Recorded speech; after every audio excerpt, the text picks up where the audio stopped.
que realmente é estoicismo, muito além de coaching. Nos últimos anos, uma palavra antiga começou a aparecer com força em lugares inesperados: estoicismo. Você vê posts no Instagram com frases de Marco Aurélio. Livros de autoajuda colocam Epicteto como referência.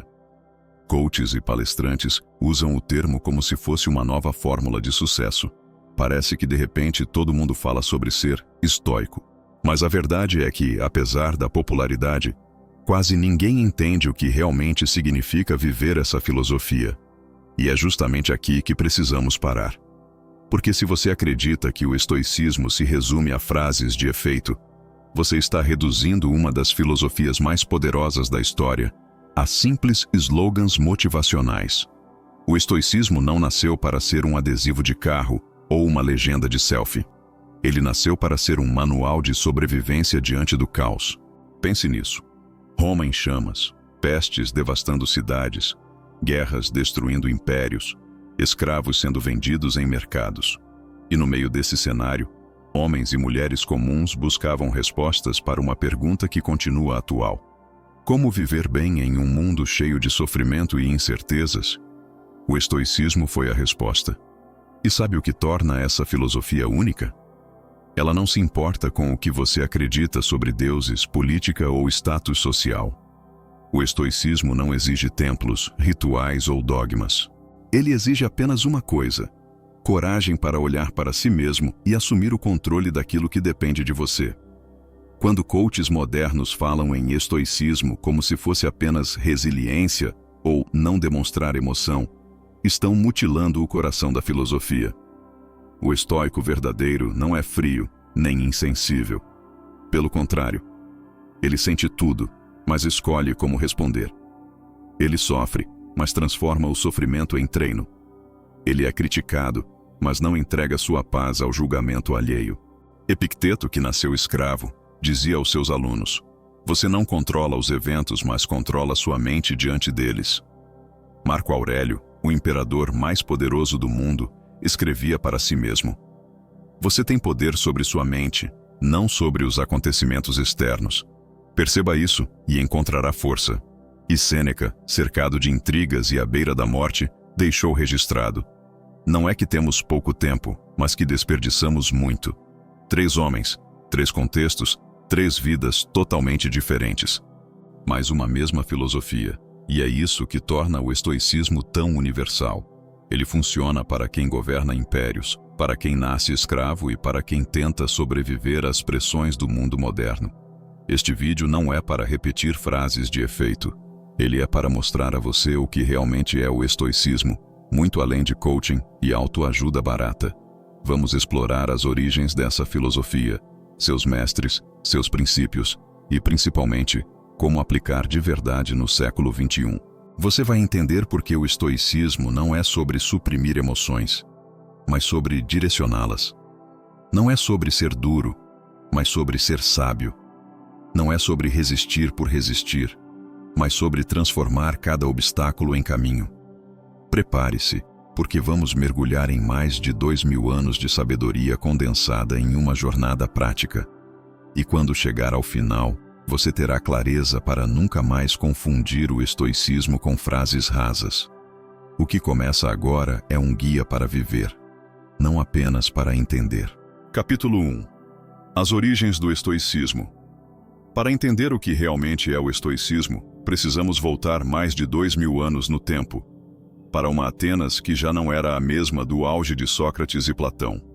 Era o século III a.C. A cidade-estado que havia brilhado como o coração da filosofia estava agora sob a sombra de grandes impérios. Alexandre, o Grande, havia expandido o mundo grego até os limites do que se conhecia, e com sua morte surgiu um vácuo de poder. Os atenienses já não eram os senhores de si mesmos, e muitos se perguntavam: como viver bem em um mundo em que nada parece estável? É nesse cenário que surge Zenão de Cício. Ele não nasceu em Atenas, mas em Chipre, por volta de 334 a.C. Sua vida poderia ter sido apenas a de um mercador rico, navegando pelo Mediterrâneo e negociando mercadorias. Mas o destino mudou tudo. Durante uma viagem, uma tempestade destruiu sua carga e sua fortuna.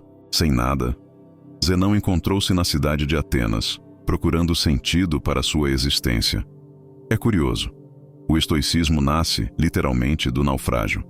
Zenão começou a frequentar livrarias e ouvir filósofos. Um dia, ao ler sobre Sócrates, sentiu-se profundamente tocado. Foi então que perguntou a um livreiro onde poderia encontrar homens como aquele. O livreiro apontou para Crates de Tebas, um filósofo cínico que passava por ali. Zenão seguiu Crates e, a partir dali, começou sua jornada filosófica. Durante anos, Zenão estudou diferentes escolas.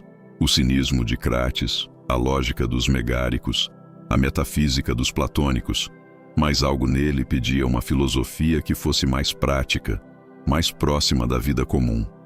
Ele não queria especulações abstratas sobre deuses distantes. Queria um guia para viver no meio do caos. Foi então que, por volta de 300 a.C., Zenão começou a ensinar sua própria visão. E o fez em um lugar público e simbólico, o Pórtico Pintado de Atenas, conhecido em grego como Stoa Poikile. Era uma galeria aberta, onde as pessoas passavam diariamente. Não era uma escola fechada, não era um espaço elitista.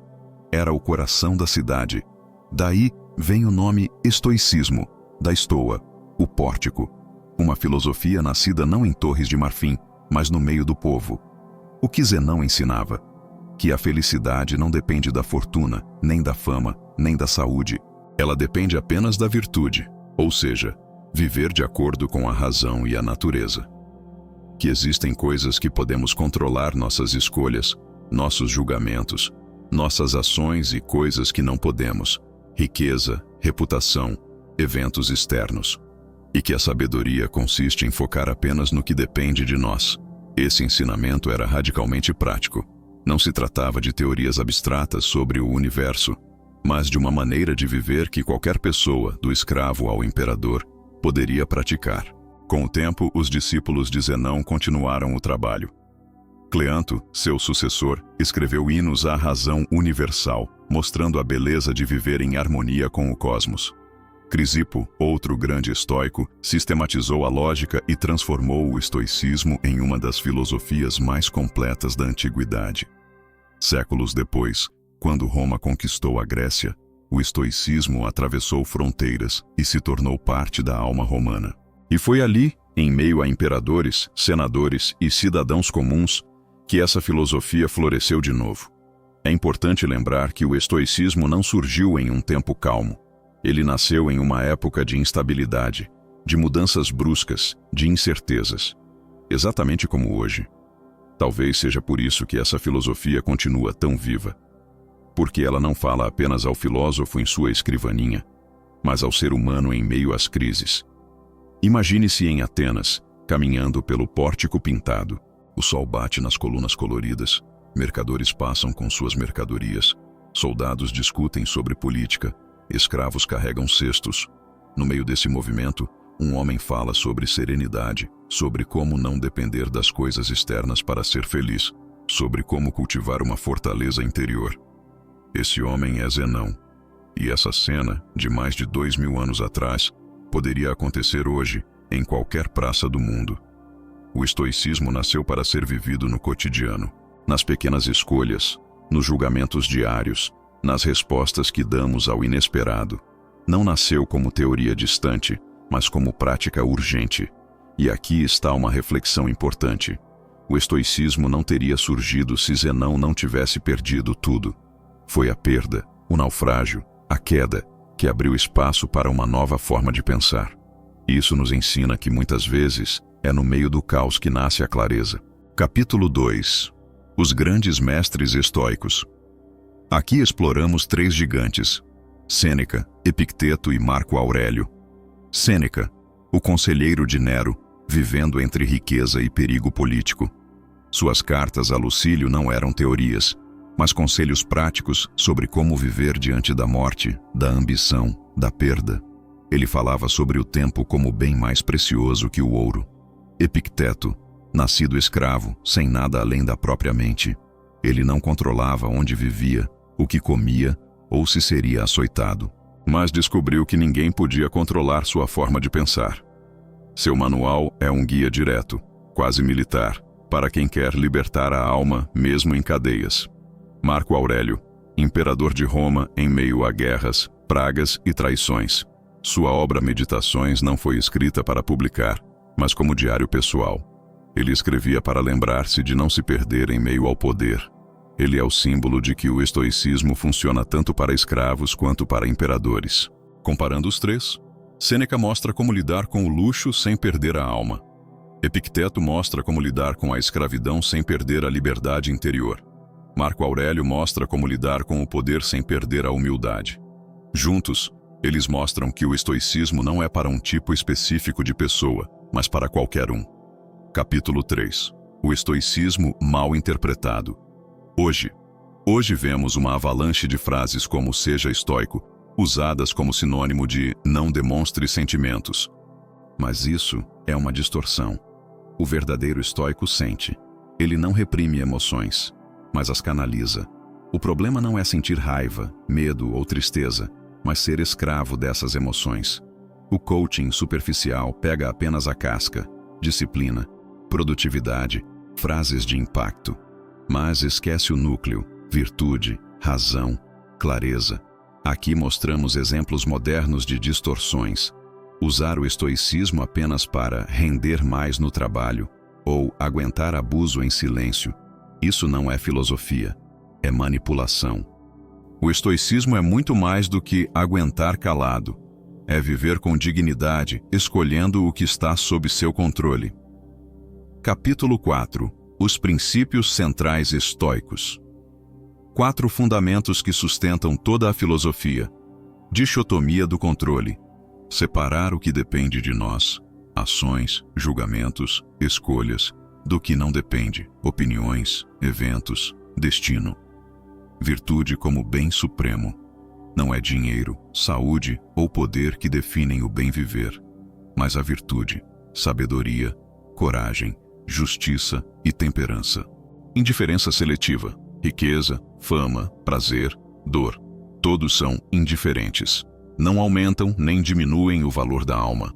Logos universal. A ideia de que vivemos em harmonia com a natureza e que aceitar o destino é parte da sabedoria. Cada princípio é explicado com citações e aplicações modernas.